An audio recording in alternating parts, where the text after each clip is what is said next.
അമേരിക്കയും ഇസ്രയേലും ചേർന്ന് ആക്രമണം ആരംഭിക്കുന്നതിന് 3 ദിവസം മുൻപ് തന്നെ ഇറാന് ഉത്തര കൊറിയയിൽ നിന്നും ആണവായുധം കൈക്കലാക്കാമായിരുന്നുവെന്ന് US പ്രസിഡന്റിന്റെ മുൻ സുരക്ഷാ ഉപദേഷ്ടാവ്.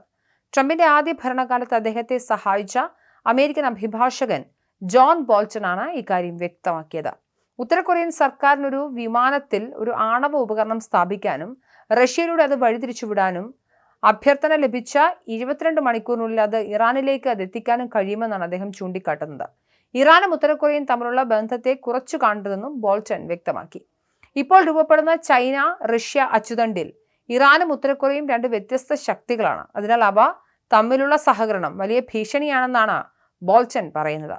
ഇറാന് വർഷങ്ങളായി ആഗ്രഹിച്ചിരുന്ന ആണവായുധം ഇപ്പോൾ ലഭിക്കുമെന്ന് മുൻ ഉപദേഷ്ടാവ് അവകാശപ്പെട്ടു. അമേരിക്കയുടെ ഓപ്പറേഷൻ എപ്പിക് ഫ്യൂരി ഇറാന്റെ ആണവ മോഹങ്ങളിൽ ഒരു വിള്ളൽ വീഴ്ത്തിയെങ്കിലും ഇറാന് മറ്റു രാജ്യങ്ങളുമായുള്ള സഖ്യം ഉപയോഗിച്ച് ഒരു ആയുധം നേടാമെന്നും ബോൾട്ടൺ വാദിക്കുന്നു. അമേരിക്കൻ ആക്രമണങ്ങളുടെ തരംഗം അവരുടെ ആണവ പദ്ധതികൾക്ക് തടസ്സമായതിനെ തുടർന്ന് ഇറാൻ വേഗത്തിൽ അവയുടെ പുനർനിർമ്മാണം നടത്തുന്നുണ്ടെന്നും വിശ്വസിക്കപ്പെടുന്നു. പിതാവ് ആയത്തുള്ള അലി ഖമനേയുടെ വധത്തെ തുടർന്ന് മൊജ്തബ ഖമേനി ഇറാന്റെ പുതിയ പരമോന്നത നേതാവായി സ്ഥാനമേറ്റതിന് 2 ദിവസങ്ങൾക്ക് ശേഷമാണ് അഭിഭാഷകന്റെ ഈ പരാമർശം പുറത്തുവരുന്നത്. ആയത്തുള്ളയുടെ മകൻ പുതിയ നേതാവാകുന്നത് ഒരു മാറ്റവും വരുത്തുന്നില്ലെന്ന് കഴിഞ്ഞ ദിവസം ഇറാനിലെ പല പ്രമുഖരും ഇറാനികൾ മുന്നറിയിപ്പ് നൽകിയിട്ടുണ്ട്. മൊജ്തബ പിതാവിന്റെ കടുത്ത നിലപാടുകൾ പിന്തുടരുന്ന വ്യക്തിയാണ്.